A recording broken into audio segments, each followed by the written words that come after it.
You can ask her why breakups suck or why you've hit a plateau.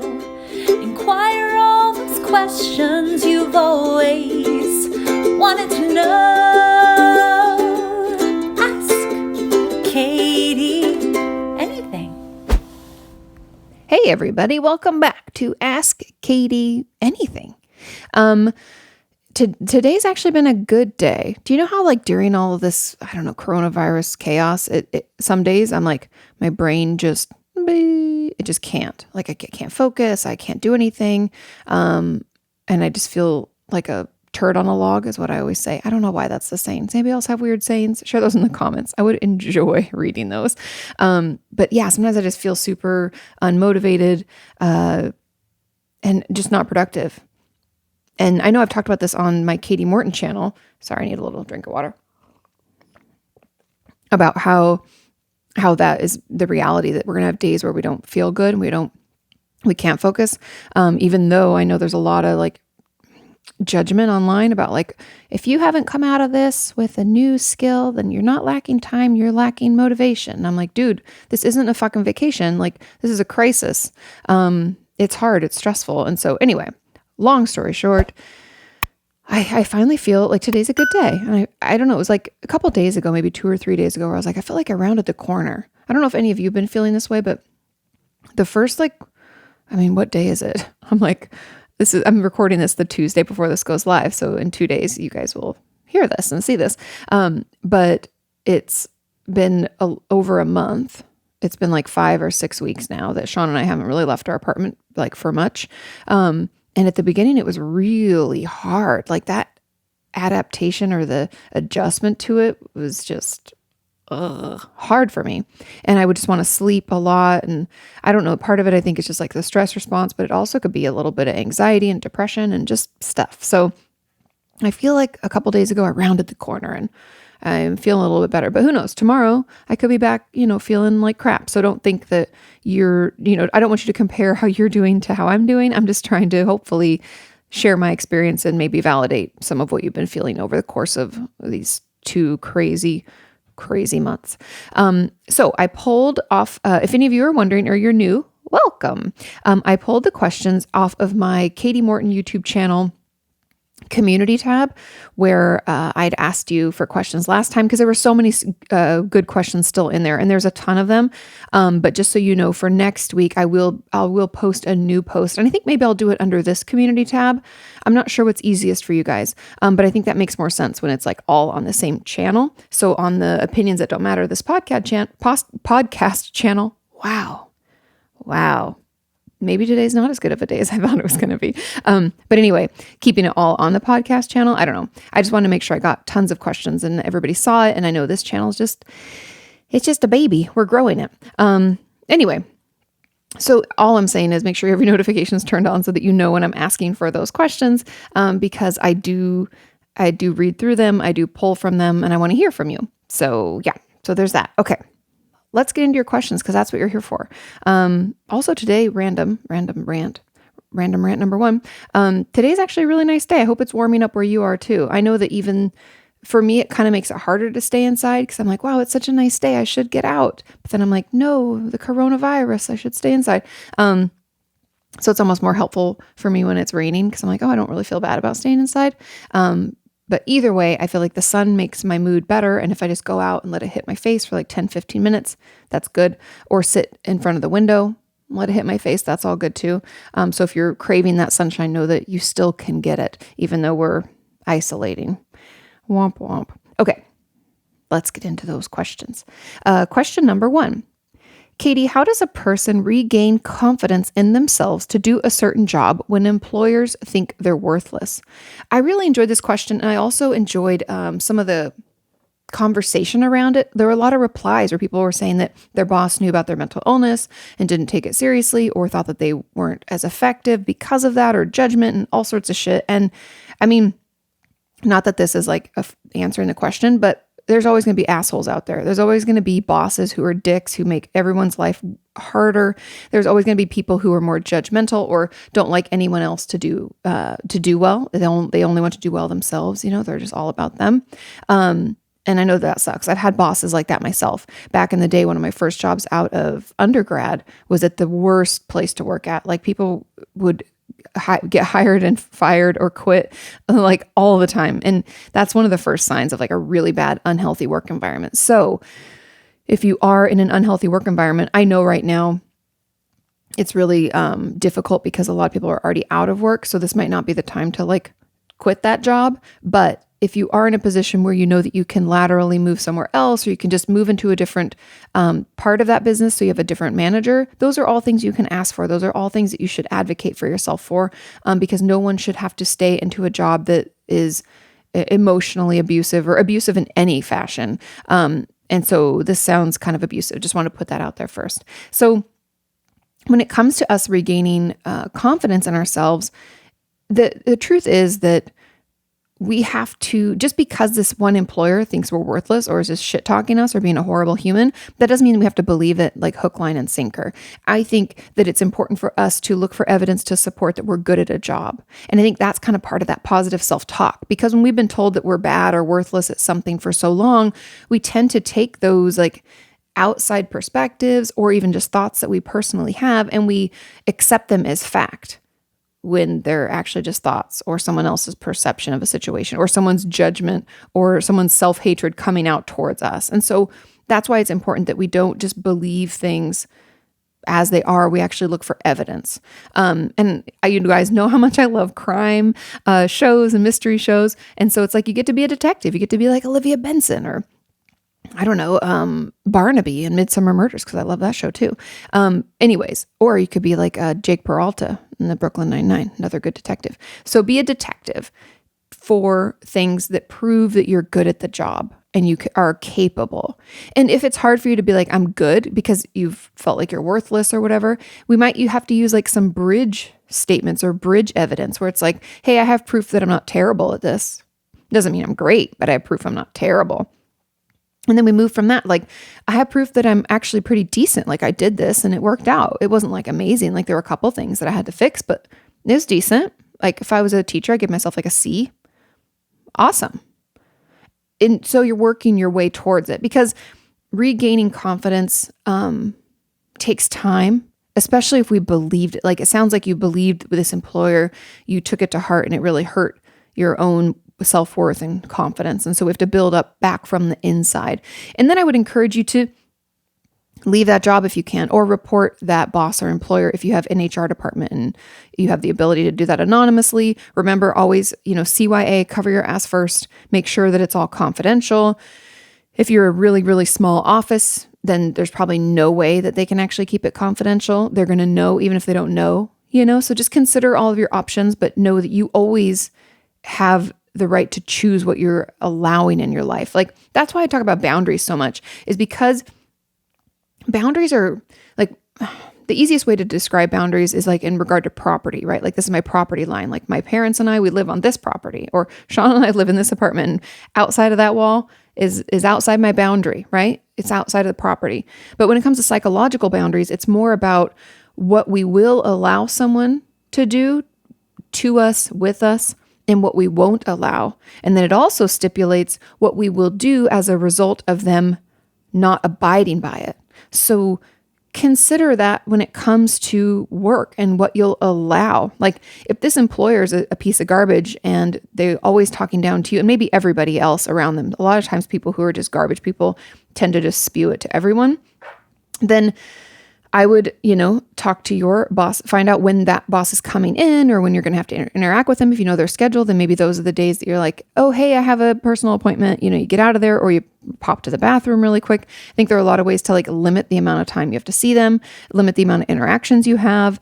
And this is if you can't like report them and you can't quit your job. But really back to the confidence, because maybe I feel like I'm getting off topic, which happens, and I apologize. But back on topic to that question, like regaining confidence is really looking for evidence, talking more kindly to ourselves, and using those bridge statements if we have to. And I'm sorry that you had to deal with that. God, having a bad boss, it's like, Sometimes, I don't know if you guys feel this way, but every once in a while, especially in being in the YouTube space, I'll come across YouTubers who've never had like a regular job. Like they legitimately started their YouTube channel, which is this is no hate. It's just like they started their YouTube channel when they were in school, and then they got out of school and they just continued to do it because they were already making enough money to support themselves. And so they never had like a shitty boss. And then they complain all the time about YouTube, and they complain about having to create. And I'm like, dude, you have no idea. I used to have this boss that sat, so my desk, my little cubicle, my back faced her office, and she would keep her door open. And periodically, if she would see me just like not typing or not moving, this was before like cell phones were such a big thing, but I guarantee now she like, if she sees her person pick up the phone, she would like shout from her office. She'd be like, Katie, what are you doing? Like all the time. It was horrible. It was like super stressful job and super anxiety provoking. And that's why people quit there, because everybody's an asshole. So anyways, find off topic again. I apologize. But finding ways to think more positively. If you're able to find a better boss, better job, if you can even laterally move throughout your company, I would look into doing that. If you're a large corporation, I would encourage you to go through HR and file a complaint. And if other people in your office are talking and complaining to you about the boss as well, I would encourage them to file a complaint as well. You don't have to tell them that you're doing it, but I would just say, hey, there's power in numbers. The more we complain, the more likely we are to get that person kicked out. And that's the truth. So take action where you can. I think often when we're in jobs, we feel like we don't have any, I don't even know what the word I'm looking for, but like power is like power in that situation.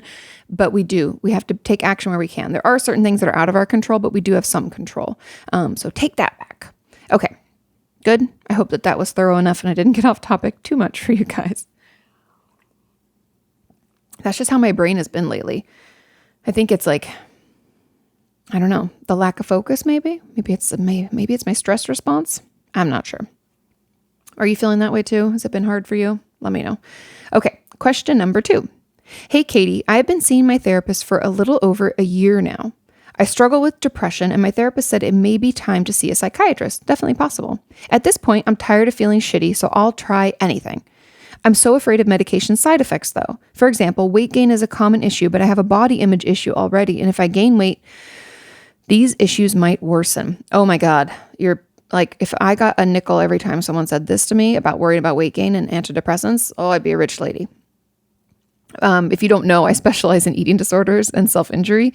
So my eating disorder patients always bring this up. What if I gain anything, any pound? They're like, oh my God. Which I understand. Eating disorders are horrible and they like invade all of our thoughts in our brain space. So I totally get it. But the thing about psychiatry and medication is there's a shit ton of options. So you can talk to the psychiatrist. I would encourage all of you, if you're going to see someone or if you are considering taking medication, start writing down what symptoms bother you. If it's depression, it might be like, I feel lethargic. I don't enjoy anything. I struggle to concentrate. I don't know. I have a lot of negative self-talk. I have thoughts of death or suicide, whatever it is. Start writing those things down so that when you go to the psychiatrist, you're like, hey, dude or dudette, these are the symptoms that I'm feeling. This is what's going on with me. I'm not really for medication. It's okay to tell them like, hey, I really worry about the side effects. Can you walk me through the side effect profiles of these medications? Like, because they're going to say like, hey, I recommend you take an SSRI or SNRI, which is like an antidepressant, or an atypical, which people use to treat depression also, adjunctively with other things. So when they talk about those medications, you can say, hey, what are the side effect profiles for them? And can I look at them and read about them before I make a decision and call you with my thoughts? Totally fair. Or can I see you next week and we do a follow-up where I decide what medication I want to be on, or even if I want medication at all. Remember, it's your treatment and it's your decision, it's your body. So make sure it's one that you're okay with. And that's why keeping your symptoms written down and bringing those in, talking that through with them, asking questions, write down the questions you're worried about, weight gain. Some of the most common side effects when it comes to antidepressants are things like nausea, dizziness, and weight gain is very common as well. Lack of sexual drive, like it can take your libido. So those are things that you might want to ask about.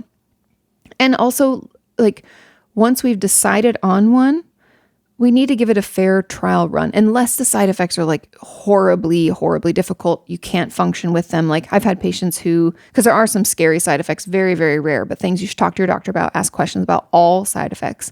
But I've had patients who like get on a drug and they have a headache that next day and they're like, I don't want to take it anymore. And I'm like, hey, we don't know if it's coming from that. Call the doctor, ask your psychiatrist about it. And we want to give it if we can, if it's not like migraine level and, maybe it'll go away. We need to figure that out. But if we need to give it like a good 3, 4, 5, ideally, I like my patients to try a medication for 2 months before ruling it out. And that's, again, not to say if the side effects are terrible and uncomfortable and you can't live with them. I'm just saying if it's a minor side effect, if we're like, ooh, I feel a little nauseous, but it kind of goes away by 10 a.m. or I don't know. There are things that we can live with because sometimes those side effects go away and so do our depression symptoms. So just ask the questions, talk to your psychiatrist, and know that we're going to do the best we can. There are a lot of side effects for different medications, but as long as we're informed, we make an informed decision, it'll be a good one. And I truly believe that body image issues and depression, like, yes, they roll together. However, if it lifts the depression, the body image issues will still be there, but it's not going to make your depression worse. It's something that you need to discuss. It might be a bigger issue. It might actually have nothing to do with the depression at all. It might be eating disorder driven. Those would be things that I'd be curious about. But at the end of the day, I think if the depression is it's still bad, you've been seeing your therapist for a year, I think I'm glad that you're open to seeing someone. I think it's worth looking into. It's worth asking questions, and then see what fits for you. But it's important to track our symptoms. So when we start a medication, we can see how we do. We can see how we improve or what's going on. And then we know if it's working, because sometimes we forget. Like I can't tell you how many times my patients who've been on medications for, I don't know, let's say a year or something, and they're like, I don't think I need it anymore. I think I'm feeling super good. I haven't had any suicidal thoughts and my depression is lifted, blah, blah, whatever it is. And I'll say, okay, cool. Talk to your psychiatrist. Don't stop it on your own. Have them titrate you down and let's see if your symptoms come back. Sometimes they do, sometimes they don't. But we often forget what it was like before because now we feel so good. And that's why medication exists. Anyway, again, I feel like I'm getting a little off topic, but for any of you out there who are considering medication, I see medication as it's obviously very necessary for a lot of people. However, for some of us who maybe have been doing okay, and then we're in a deep pit where we just feel like, oh, it's getting worse and worse and worse. It's like a life raft. It keeps us above water so that we can do the tools and the techniques and the things that our therapist is asking us to do. We'll be able to do those so that we can get better. And then hopefully we can titrate off the medication later with, consulting our doctor. But medication for most of us, does not have to be a lifetime thing. It just allows us the breathing space to be able to work on ourselves. Does that make sense? So don't think that, by going in to see a psychiatrist, you have to accept the medication that they recommend, that you can't ask questions. That's all false. We can ask questions. We can say we don't want anything. We can say we need a week to think about it. Can we call in? Because oftentimes they'll let you call and you talk to one of their nurses or staff. They'll consult with the doctor and call in the prescription later if you did want something, because they've already seen you, they've already assessed or whatever. So yeah, ask questions, tell them your concerns. A lot of medications don't have weight gain. And so, yeah, I think we'll be okay. One thing at a time. Make your own decision based on your own symptoms and how you're doing. And even, talking with your therapist. But again, making those lists with the symptoms, with the questions is very, very important. I've been talking a lot today and I feel like my throat's going to be sore later from all the jibba jabbering. Okay. Question number 3. Now this one's a good one too. All your questions are always good, you guys, by the way. How do I set up healthy boundaries during this time? Oh my God, I've heard this question so many times in so many different ways. We're all struggling because we're stuck. It can feel very stuck. Like, I have to be at home, maybe with parents, friends, family, roommates, whomever that we just don't like or don't get along with, or we've just been together for too long. We need some goddamn space. I get it. And so the best way, regardless of who you live with, whether this is a roommate, a parent, a sibling, whatever, a friend, maybe some of you are like, quarantining together with some friends. boundaries have to be communicated. No one can read our minds. I know it sucks. It'd be helpful if someone could read our minds, but sometimes it's not good for people to read our minds because then we're like, I don't really want them to know I think that. So just remember, people can't read our minds. We can't have expectations with no communication because that just leads to resentment. So just pay attention to that. Remember that, okay? We can't have expectations without communication. That will just lead to resentment. Got it? So when it comes to healthy boundaries, the first thing that we need to do is figure out what we actually need that's reasonable. Because if we live in like a studio apartment with 2 other people, we're not going to be able to say like, hey, you can't come in this part of the apartment because there's not many places to go. You can't be around me or walk in my space for 3 hours or something. That's not reasonable. We need to set some reasonable parameters like, hey, every day I'm going to go, into the bathroom. I'll check and make sure you both have gone pee or whatever before. I just need my alone time. I'm going to sit in there and read for 30 minutes. Is that okay? I think most reasonable people will be like, yeah, sure. Just give me a heads up so I can pee before you go in there and then just do your thing. Or, we need to communicate that like, hey, I don't like to be woken up at this time or that time or whatever. We have to express to them what it is we're expecting, what it is we need in a clear and healthy manner, not when we're upset. The worst thing we can do is try to communicate about things when we're already angry because then we've already lost our cool. So we're going to use like what I don't even know. I forget the word that I called it. It's like extreme language. There's a better word that I used in my book, but it's like extreme language where you're like, you always do this and you never da-da-da. We don't want to use that. That shuts down any kind of actual communication. We need to use I statements or take it back to us. Like, hey, I've been having a hard time because we're stuck at home with the quarantine. And so I would really just appreciate like a 30-minute quiet time for myself. Like I would like to read a book. I'd like to have my turn at the television. I'd like to, whatever it is. So consider what it is that you need. What are these boundaries? What are the expectations? What are the things that you're wanting? Take the time when it's not emotionally charged time so we can use our wise mind. And we're going to communicate that. And you could practice what you want to say, write it out, role play before you say anything to them. It's okay to practice. So then you like feel more comfortable and confident when you say it. And then we have to do what's called like upholding and follow up. So even though we've told people like, hey, I need that, let's say back to my example, like I need 30 minutes in the bathroom because that's our only private space. I'm going to shut the door. I'd like to read or journal for 30 minutes. If you could just leave me alone during that time, that would really, really help. Sometimes someone might all of a sudden have to go to the bathroom or forget that you're in there in that 30-minute window and knock on the door or open it up or whatever. And that's not the time to get angry. Instead, that's the time to say, hey, this was my 30-minute personal time. Do you mind? And if they're like, hey, I'm so sorry, I just don't feel well. Or, oh, I've totally forgot. It's okay. It's just, I just really need this time. Thanks for understanding. So that we're not attacking, we're seeking to communicate and we're setting expectations with them. And we hope that they do the same. I think when we're coming out with our boundaries and talking about it with our roommates or our family, I think it's important for everyone to get a chance to talk about it. What's okay, what's not okay. And this is always, obviously, keeping in mind that or not even keeping in mind, assuming that the people in our family or in our living space are actually good people and not toxic, horrible, hateful people. So that's how I feel about it. Hateful things. But that's assuming that. So that's like best case scenario. Worst case is that you have someone that's toxic or narcissistic who gives no shits about your boundaries. And when it comes to that, all we can do is communicate and uphold and say, I'm not going to talk to you when you're like this, or this is my alone time. I know it sucks, but do the best you can to not get angry. Don't give them what they want. Don't cave to their asks or desires.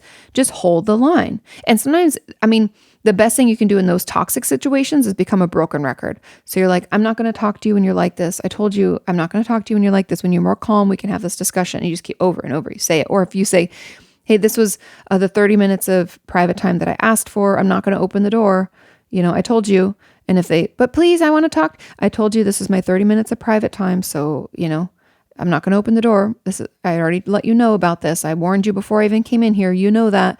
And you just become a broken record. And then you don't even have to keep talking to them about it. If they keep like just thinking they're going to chip away at you, which some people do, you don't have to respond. Or if they try to gaslight and they're like, oh, you didn't actually say that. You never let me know. You're remembering it wrong or whatever. We can be like, no, I mean, you might think that, but that's not what happened. And we don't even have to engage. Don't have to talk about it. So I hope that kind of gives you some examples and ideas over different scenarios, because I know all of us are in different situations, whether we're back at home with a family that's just trying to hold it together, argues a little, normal kind of healthy stuff. Then there's people who are in like toxic, abusive situations. And then there's those of us like with roommates and somewhere in the middle where it's like, oh, we just never spent this much time together. So we have to communicate about what that's going to look like. Just remember that no one can read our minds. Expectations without communication are just resentments in the making. Okay. Let's have a little more water. We're making some good time here. Okay. Question number 4. Does comfort and solace have to come from within? If so, how the heck do you do it? I think one of the reasons I binge eat is to provide myself with comfort. Yes. Because I have no one to provide it to me. Dealing with PDD and childhood emotional neglect, I've been trying to build my support network, but I'm wondering if the piece I'm missing is what I need to be providing myself. So I think in PDD, is that I want to make sure that I want to know what that means. I don't want to misquote it. So I'm going to look it up here. Pervasive developmental disorders. Okay. So that's like, if you grew up with a developmental disorder. I thought so, but I didn't want to miss. It's so many acronyms, you guys, in the mental health space. So does comfort and solace have to come from within? Yes. And that doesn't mean that it's like, it always comes from within, even if it's like an external thing. So let's say that I like to wrap up in a blanket and listen to calming music while I color. I'm doing a lot of external things, but the calming and the solace, the comfort, it comes from within. It's actually a state of being. I can't have someone else do it for me. I have to do it for myself. Does that make sense? So it's like comes from within, and it comes from us. We have to do it for ourselves. And so the second part of the question, that if so, how the heck do you do it? And binge eating is, you guys, it's so common that any kind of eating disorder, but more by and large, the binge eaters, and whether it's bulimia or binge eating disorder, my patients who struggle with that tend to talk about it as a comfort, as a soothe. And so know that there is a direct correlation with that. It's very, very common. But we're going to have to find another way to calm our system down that has nothing to do with food, because we know, if any of you have been in that binge restrict or just binging cycle, that leads us to feeling worse about ourselves. And there's that guilt and shame and embarrassment. And then we need to soothe again. And so we overeat again, and we just kind of go round and round and round, and we never actually feel better. The soothing only happens for like, let's say a maybe 5-minute window, most maybe 30-minute window before, those negative voices start getting to us. So look for other ways to soothe. And I think the way that you do that is, there's a couple of things, because I've been doing a ton of research on this because of the coronavirus and people feeling panicked and stressed out and just overwhelmed. True connection to another human is the antidote. That's actually the easiest way for our body to soothe itself. I know. It's crazy. And if you don't have someone, that's just like a first option. If you have a therapist, if you have a friend, ideally it's more than a therapist, because we're not available all the time. I would like you to have like at least 1 or 2 other people that you can reach out to connect with. And connection doesn't have to be us venting or us getting support. It can just be that conversation. Like, I call my mom and I just talk to her about what I'm up to today and what's happening. Ask her about her day, like very casual, not even a deep conversation, but just that connection with someone that I love, that I know loves me, and it's a very trusting, loving relationship. I can be soothed through that, and you can too. So if there are a couple people, that's like my first, tool or tidbit or advice is to connect. And it's something to do with our vagus nerve and the way that our system calms itself down. But it works like like a charm. So try that first. But if that's not possible, because I know for a lot of you, you're probably like, I don't have any people like that. And people in my life have been abusive and not helpful. Then another way to provide comfort is environment. This could be making your lighting a little bit softer at home. It could be getting comfortable, cozy pajamas or a weighted blanket. Those are all ways to self-soothe. It could be starting a new ritual at home. Like I know we're at home all the time right now, but back in regular life, let's say when we got home from work or school, we had a ritual where we started off the teapot to make tea or something like coffee or whatever. We go in, we change our clothes, we wash our face, we put on our pajamas, then we get the tea, and then we sit and we decompress for the day. Then we start dinner.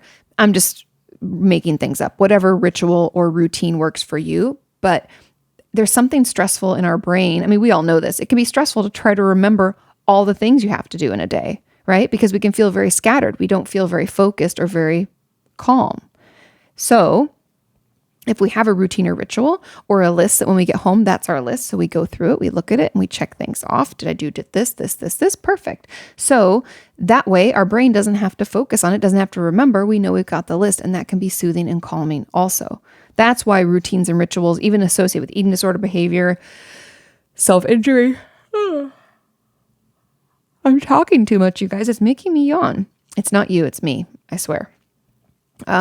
So all of those rituals and routines are part of what makes it so calming and self-soothing. So let's try to come up with healthy ones.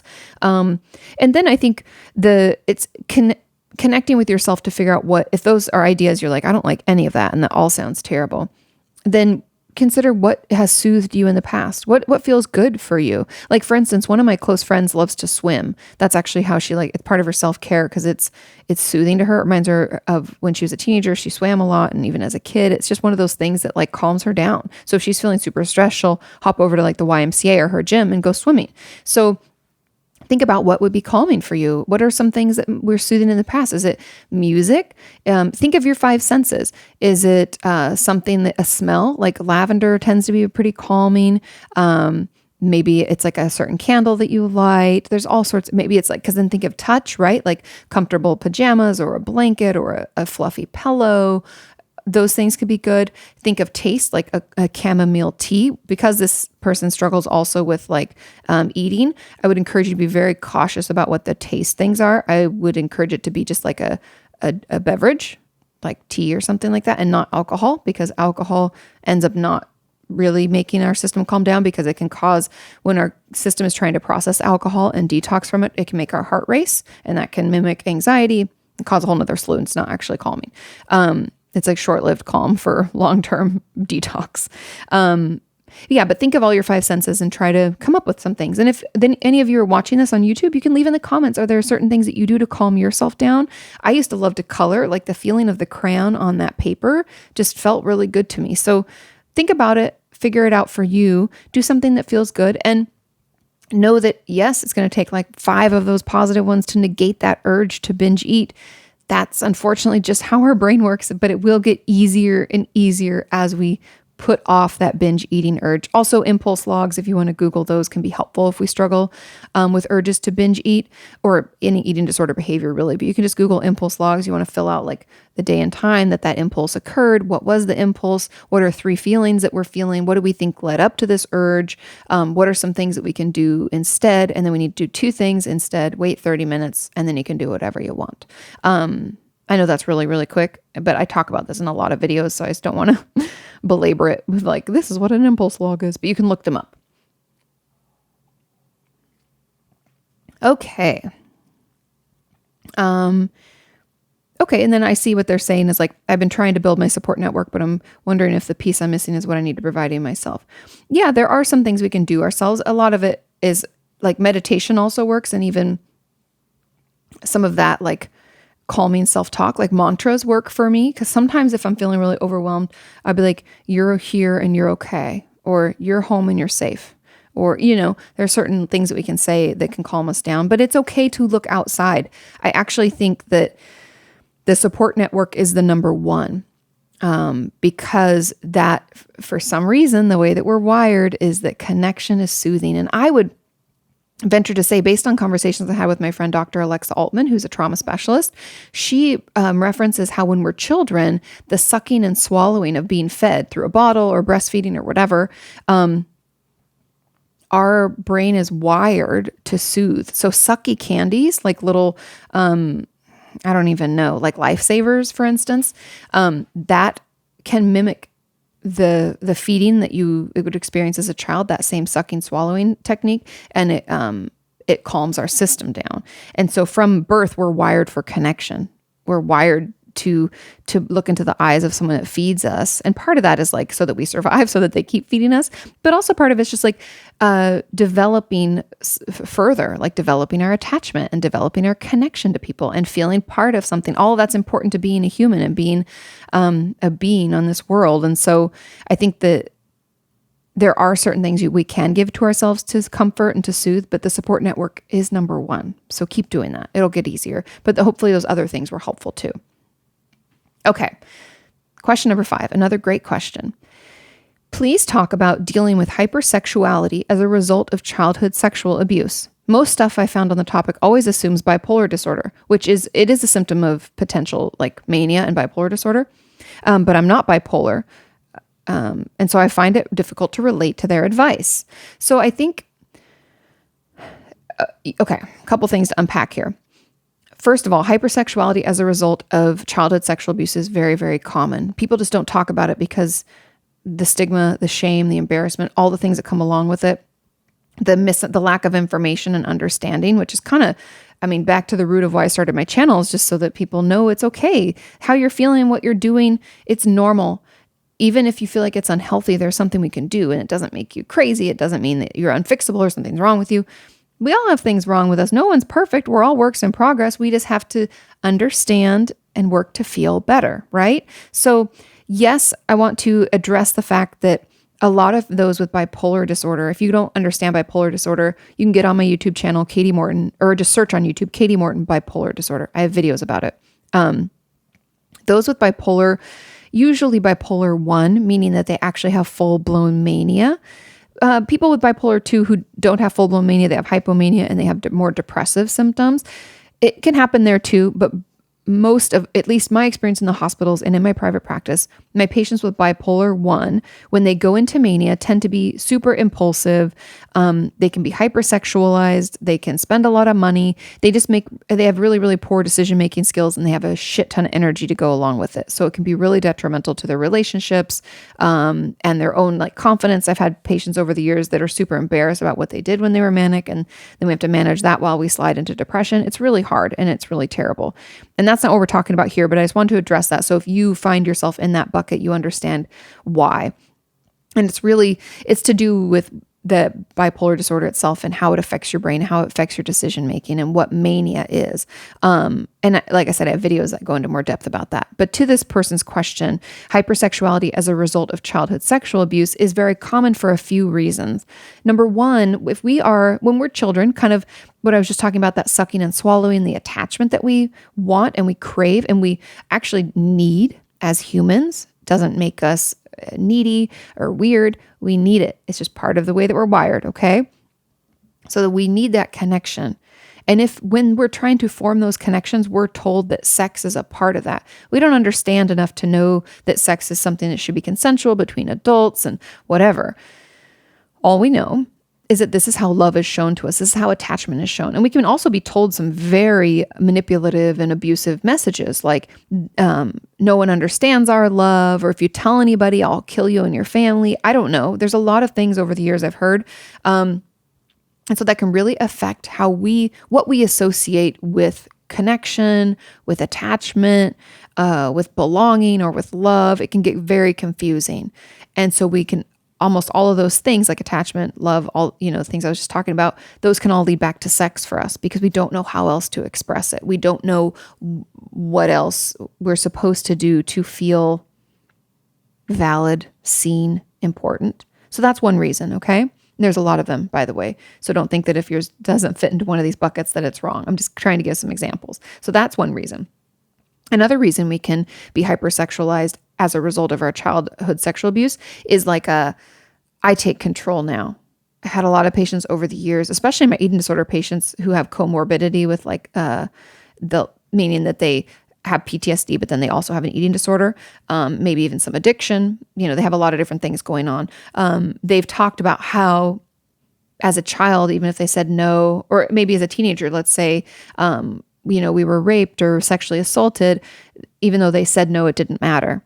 And they were taken advantage of. And so they can feel like now I'm in control and I decide. And so they become kind of, and not necessarily like a dominatrix or anything like that, but they become hypersexualized as a way to be like, no, I own this now. I've decided. I said I want this life. I've had a lot of patients in the past who had years as sex workers. That's the way they kind of coped. And I'm not saying all sex workers have suffered from childhood sexual abuse, but a lot of them have.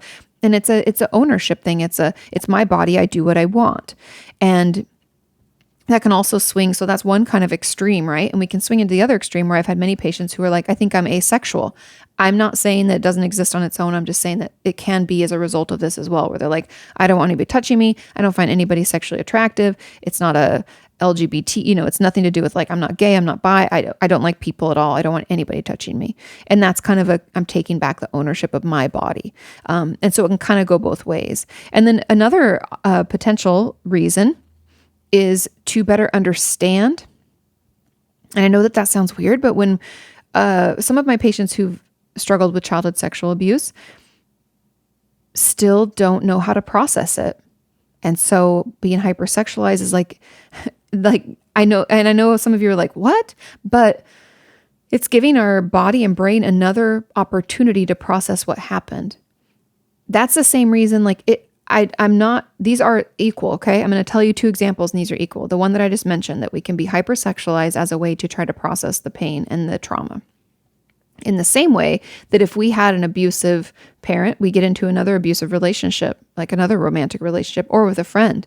And why is that cycle? Why are we back in this? Why are we in the same relationships? Our brain is trying to give us another opportunity to process all that shit we went through. And so those are just a few of the examples as to why we can be hypersexualized as a result of childhood sexual abuse. And the best way that we can cope with it is to see a therapist. Like if you have the ability, please see a trauma specialist or someone who deals a lot with childhood sexual abuse. Usually there's an acronym and they just like make it CSA, childhood sexual abuse. They like shorten it down. So you can search for that in books. The Courage to Heal workbook is a great place to start. That's a great way to manage all that can come up with this. And it also even teaches you how to heal, to have a healthy sex life as an adult, or even have a loving relationship with someone and it's consensual sex. Like, how do we process that? How do we talk about it with our partner? So I think that's really, really great. And so I think my advice overall is to talk to someone and to process it, and also to, as much as you can, let go of the shame, embarrassment, whatever it is that you're feeling as a result, the judgment, because this is just part of your process. This is how you're trying to cope with what happened. And there's no right or wrong way to do that when we don't have any guidance, right? We're just kind of feeling around in the dark, trying to figure it out. You did the best you could with what you had, and this is how you coped with it. And that's okay. And if you don't like that, because like I said, I've had patients and viewers over the years tell me about being a sex worker and enjoying it and wanting to keep doing it. There's no shame against that. Hey, whatever helps you feel good, whatever is empowering to you, that's not for me to judge. But if this is something that's hindering your relationships, it's hindering your life, it's something you have shame and embarrassment about, then that's when we should try to figure it out. We should try to work on it. We should try to find some other healthier ways to cope and process, which a trauma specialist will, especially someone who does a lot of childhood sexual abuse work, will know and understand. And if you struggle to find someone who is in that specialty, I think a great way to go about it is to call, I don't know if you guys have, it depends, but like some of the domestic violence hotlines or abuse hotlines, if you call and ask them, I know that sounds crazy, but a lot of people have these lists of referrals. You can tell them like, hey, I'm a survivor of this, and I really am just looking for someone in my area. You don't know, you might find like a free clinic. Like I used to work in North Hollywood at this clinic, we didn't specialize in trauma or anything, but we did a lot of court mandated therapy. Most of it was for free. Some was like $20 a session. I think the most I ever made was like $40 a session, you guys. So they'll work with you. You can figure it out. But that might be a great way to find a resource. Okay. Because it does get better. Don't worry. And like I said, there's no shame or in this. It's just, we all find different ways to cope. I am moving slow today. I'm sorry. I'm talking a lot. It's just how it is. Some days are like that. Okay. Question number 6. How do you deal with the fear and anxiety of growing up? I just turned 19 and I feel very overwhelmed. I'm not the best at living in the moment because I'm so desperately trying to hold on to the things that brought me happiness in the past. I know it sounds morbid, but I feel like I wasn't supposed to make it to this age. Like I'm never going to do something important enough to earn my spot. Like at this point, I'm just taking up space. When I read this question, first of all these questions got a lot of thumbs up, meaning you're not alone. If you're the one that asked this question, so many people had the same question, same concerns, same worries. I think it's just a great way to remember that we're in this together, that we're all connected, and that, I know we feel isolated and alone, but we're not. And when I read this, though, the first thought was depression. That sounds a lot like depression to me. Now, I'm not diagnosing you. I'm not saying that's what you have, but I do think that you could benefit from seeing someone, from seeing a therapist. Maybe try like Talkspace, BetterHelp, even the crisis text line. That's 741-741. Those are great ways to reach out, and cheaper ways. The Talkspace and BetterHelp are cheaper online therapy options. You can even just do like the email or texting, or you can do the one-on-one like Skype or FaceTime video chats. So that was my first thought, because that I wasn't supposed to make it to this age. I'm never going to do something important. If those all sound like self-deprecating bad, like I don't feel good about who I am. I don't feel motivated. Depression. And then, so going back to the fear and anxiety of growing up, therapy is the best thing. And I really think that there's something in there. There's some falsely held belief, and that's like such a therapist word, but it really means there's a belief from somewhere in your life. Usually it's like childhood, where you were told that you're not good enough, or you're never going to be enough, or all you do is get in the way. You're never smart enough, strong enough, whatever, enough. You're never enough. And I'm just guessing that there's some belief like that, like I'm worthless, I'm never enough, I'm not sure, something in that realm. And out of that belief has come this, I don't want to grow up because that's all going to come true, which isn't true, by the way. That's why it's a falsely held belief, meaning it's not true at all. It's like things that we were told, either verbally said to us, things in our environment that we thought, quote unquote, proved it, repeated thoughts that we had that we took as beliefs, and that all just feeds into that falsely held belief from childhood that we're not good enough, not, all of the things, whatever it is for you. And so the real way to deal with this is to start unpacking it. And I know a lot of you are like, well, shit, that's so much work. And yes, unpack, I understand. Trust me, I've been in therapy forever, and it's a lot of fucking hard work. And as soon as I think it's over and I take a break, like 6 months later, I'm like, shit, I'm doing something else I don't like. And this isn't benefiting me or anybody else. So yes, working on yourself and improving is hard. It's really, really hard, but totally worth it. We only, like, the most important relationship in our lives is the one we have with ourselves. And I think for the person who has this question, and everybody really, we need to invest in that relationship. So get to know yourself. What is it? Being a therapist is fun because I love being a detective. I love the detective stuff, but I love asking questions and being curious about things. So there's no judgment, right? You turn 19, you feel very overwhelmed. That's okay. It's a very overwhelming time. It's a big transition. We're supposed to be like, quote unquote, adults, but I'm 36 and still don't feel like an adult. So what does that mean? And like, what am I doing with my life? What do I want to be?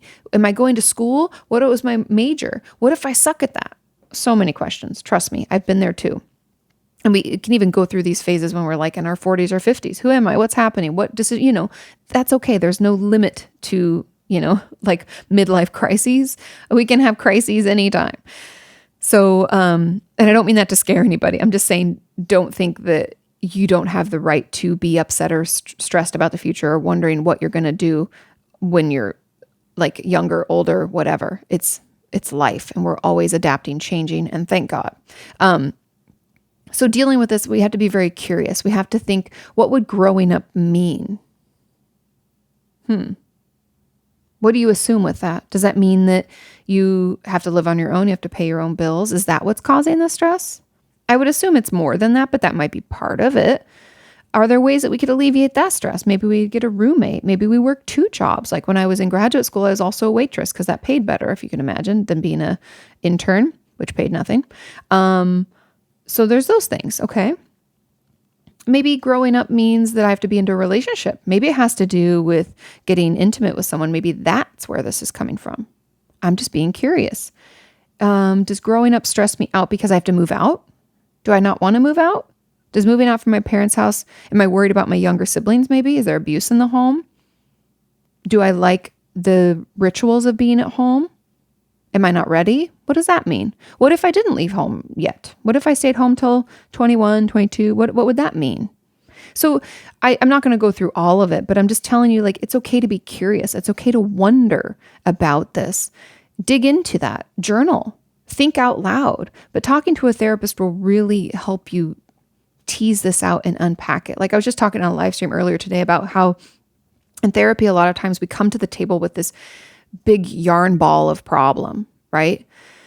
And we're like, oh, that's how I am. I feel like I almost like vomit all of this information to my therapist. And I'm like, oh, and it just feels so heavy, right? And it feels so messy and confusing. And most of what a therapist does is like sort it. We're like magic sorters where I'm like, oh, okay, this part of the yarn ball actually belongs with parent stuff. Okay, put that over there. Okay, this is actually like work stress. Okay, this is like confidence. And we can kind of tease it out so that it doesn't feel so messy, so overwhelming. And then we can say, okay, with all of the stuff that was in that yarn ball or that verbal vomit, all of that stuff, we've got it all divvied up. What's bothering you the most? Is it your romantic relationship? Is it your situation with your parents? Is it work? Is it a friendship? What is it? Is it financial? Like, so we can kind of figure it out and then we can work in that vein first. And so with this, I think that's kind of what we need to do. We have this big yarn ball of a mess of something that feels really overwhelming, but it's really not. We just have to we have to sort it. Okay. So growing up, what does that mean? Okay. That means financially you have to be responsible. That means that maybe I have to, figure out what I want to be. Maybe, try to think about that. Parse it out for yourself, because I think that will help you feel less overwhelmed and have a better idea of what you want to work on. And then also I want to address this finally is so desperately trying to hold on to things that brought me happiness in the past. I'm curious. That would be like, if you said that to me in my office, I would be like, so do you not think that the future has any happiness for you? I'm curious about that. Do we have any evidence to support that the future doesn't have happiness for us? What about holding on to the past happiness makes us happy now? Because it doesn't sound like it does. So I know that this is hard and this isn't like easy work. It's not like, oh, presto fixo. But unfortunately, therapy isn't like that, because it doesn't happen like that. Like this fear and anxiety and overwhelm didn't happen overnight. It took us probably years of faulty thinking to get to where we are. And so we'll have to figure that out. We have to tease that out. But I hope that kind of helped us understand and helped all of us, because I think a lot of times we feel, I know personally, by the time I get in to see my therapist, I've been feeling overwhelmed for a couple months. I'm being honest with you. I've been because it's hard. And then I'm like, do I even have anything to talk about? Or am I just like am I overthinking this? Right? We all do that. But it really does help to have someone like sort all of our ish. And then we get to figure out what we want to work on first, and we'll get through it. Don't worry. It's like organizing a closet. At the beginning, we're like, fuck, this is terrible. I don't want to do this. It's going to take forever. And then it's not so bad. Just slowly but surely work our way through. Okay. Final question, because I have talked a lot and I apologize. Question number 7. Wow, I didn't get through as many but I will move. So I pulled 12 for today. Don't worry. The last 5 will go on for next episode, and I'll pull some new ones when I ask you for them. Okay. Question number 7. I was diagnosed with CPTSD and I'm having trouble remembering the details of what happened. How can I process it if I can't remember the details? Now, for those of you who don't know, CPTSD is complex PTSD, which is really the difference between regular PTSD, post-traumatic stress disorder, and CPTSD is PTSD happens, when we fear for the life of ourselves or others and something happens to us, and essentially that is too much for our brain to process in the time. It's like, oh my God, this is too much. Trauma. Okay. PTSD-like symptoms, hypervigilance, all of that shit. Complex PTSD is when the trauma is repeated and repeated and repeated. And CPTSD, wow, that's a mouthful, you guys, in a lot of ways looks like borderline personality disorder. But I have a video about how they're different because they are very different. So check that out. I don't want to really get into that too much here. So just so I just wanted to let you know what that is. So CPTSD is when we have chronic, and it should be chronic PT, like that would make more sense, but it's complex, which also works, I suppose. And just so you know, when we are traumatized, memory can be very hard to come by. And the reason for that is back to what I said, what causes PTSD is when it's too much for our brain to process. It's like, what do you expect from me? Right? So I talk about this a lot, but like, it's just my favorite analogy. So I apologize. If you have a better one that you'd like me to start using, please let me know in those comments. But the movie Inside Out, they show memory as marbles. Okay. And the memories that we have that are like non-traumatic are like these little narratives. That's how that's the best way that we remember things, is through stories. So when we're going through a regular day, no trauma, this little marble. Wow, I've got marble mouth. The marble is created. It's all smooth. It's a smooth narrative, right? I'm like, so I got up, I saw Sean, didn't leave the house because remember the coronavirus. There's a whole story about that goes into this. And then I'm like, and then I did this podcast and I watched some TV, some Brooklyn Nine-Nine because it's hilarious. And then I went to bed and I file that away. But when a trauma happens and our brain's like, it can't process it, can't make sense of it. It can't put this narrative together. There's no story behind it. It's like in that process where the thing is like rolling and rolling and rolling to create the marble. It's like something hits it and the marble goes whoosh, and it smashes onto the ground in a gazillion pieces. We can't file that away. All those memories, the bits of memory, is all we have left. And especially when we have flashbacks, it's like we're walking through that file cabinet and those splinters of that marble that was shattered are on the floor. And we're like, oh, and then it sends us right back to that memory. We're like, oh my God. And that thing happened that was horrible. And I was terrified. And oh my God, I remember that feeling. We can even have body memories as a result. We're like, I remember the feeling of them grabbing me on the arm, or I remember the car crash, or whatever it is. And so that's why we have a tough time remembering details. And that's why trauma therapy is slow and difficult. And I'd like to say it's not, but that's just the way that it is. And there are other treatments like EMDR, even schema therapy. Some therapies tend to move a little bit more quickly for people. Somatic experiencing is another great type of therapy in the trauma realm. But EMDR is probably the one that you've heard. What does it stand for? Eye movement desensitization and reprocessing, I believe. And I have a whole video about that too. You can you can just search Katie Morton EMDR, but essentially it gives your brain another chance to process the trauma. And it's not as long-term as, like, let's say talk therapy through trauma.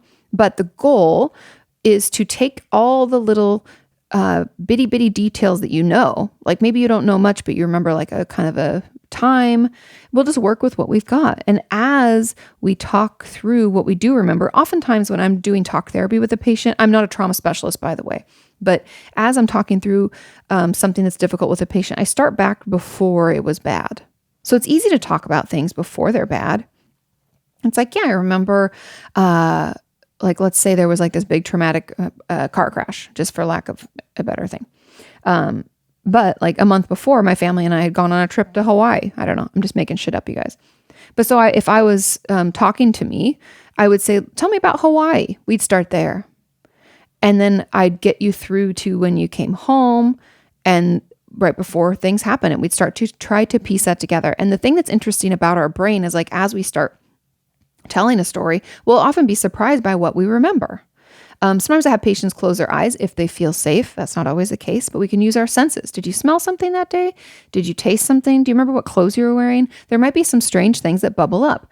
You don't have to rush yourself most people don't have great memories when it comes to traumas because our brain never got a chance to process it. But as we creep through that file cabinet looking for that information, we will find it slowly but surely. Because the memory loss is actually, I think, very protective. It's kind of like a dissociative state where our brain's like, I can't handle this. I got to get out of here.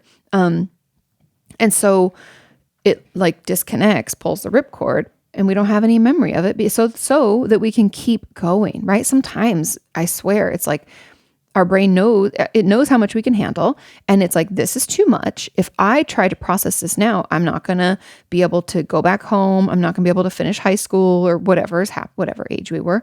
So I just got to hide this for a while. I'm going to throw that marble on the floor and we'll deal with it later. So it's a protective thing so that we can keep going. And so the best way is just to start talking about things that you do remember. Oftentimes when we're in therapy, we focus on things we don't remember, but it's okay just to focus on the things that you do and work from there. And there's no pressure. If there is no memory of something, then that's okay. We keep moving on. We talk about the symptoms and we work to treat those. And we work to deal with the impulses. My belief and my experience tells me that the memories will come back. Not fully, they're sometimes complicated. Like we'll have like two memories roped together. If it gets too hard to do the talk therapy, because usually that's how people start, is they'll start talking to a therapist.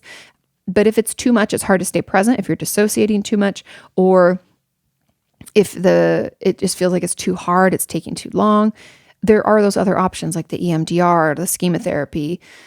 Sometimes even attachment-based therapy can be beneficial. There's even whole treatment centers, at least in LA, for trauma and PTSD. Those are things you can look into as well. But it does get better, and it will, in my experience, it will come back. I don't think any memories come back 100%.